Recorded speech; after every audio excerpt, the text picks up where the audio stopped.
ஸ்தோத்திரம். வேதாகம நண்ப ஊழியம் சார்பாக இந்த கையெழுத்து வேதாகமம் எழுதக்கூடிய பயிற்சியினை எங்களுக்கு வழங்கியதற்காக நாம் வேதாகம நண்பன் குழுவினருக்கு நன்றியினை தெரிவித்துக் கொள்கின்றோம். உண்மையிலேயே இந்த கையெழுத்து வேதாகமம் என்பது கர்த்தர் தம்முடைய 10 கட்டளைகளையும் கற்பலகைகளை எழுதி வெளிப்படுத்தினார் என்று நாம் தெரிந்து கொண்டிருக்கின்றோம். அந்த வகையில் படிப்பது கேட்பதை விட எழுதுவது மிகவும் சக்தி வாய்ந்தது என்பதையெல்லாம் நான் இந்த வேதாகமம் நண்பன் எழுதுவதன் மூலமாக தெரிந்து கொண்டிருக்கின்றேன். உண்மையிலேயே இந்த வேதாகமத்தை குறிப்பிட்ட அந்த 2 வருட காலத்திற்குள் முடிக்க வேண்டும் என்கின்ற காரணத்தினால் தினமும் அதிகாலை 4 மணி அளவிலே எழுந்து 7 மணி வரை இந்த வேதாகமத்தை நான் எழுத துவக்குவேன். 7 மணி தினமும் 3 மணி நேரம் இவ்வாறு எழுதி நான் ஆரம்பித்த போது 23/10/2024 நாள் ஆரம்பித்தேன்.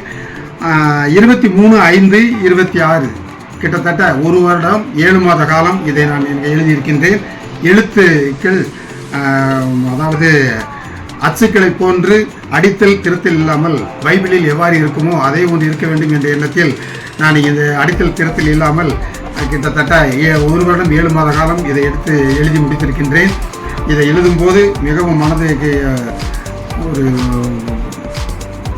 மனதுக்கு உண்மையிலேயே திருப்தியாக இருந்தது. ஏன்னா இந்த கையெழுத்து வேதாகமத்தை எழுதக்கூடியது சாதாரணமானது அல்ல என்று நினைத்திருந்தேன். அந்த வகையில் இந்த கிட்டத்தட்ட 1 வருடம் 7 மாத காலமாக இது வேதாகமத்தில் இருக்கக்கூடிய முதலாம் பழைய வேதாகம புத்தகம், புதிய வேதாகமம் ஆகியவற்றையெல்லாம் 2ஐயும் தொகுத்து எழுதியிருக்கின்றேன். தினசரி 3 மணி நேரம் எழுதி இந்த வேதாகமத்தை நான் நிறைவு செய்திருக்கின்றேன். இந்த வேதாகமம் எழுதும்போது மனது மிகவும் நிறைவாக இருந்தது. இந்த வகையிலே நான் இந்த வேதாகமத்தை எழுதி 23/5/2026 இதை நிறைவு செய்திருக்கின்றேன்.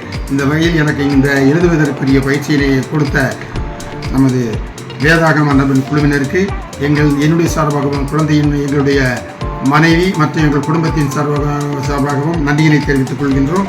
நன்றி, வணக்கம்.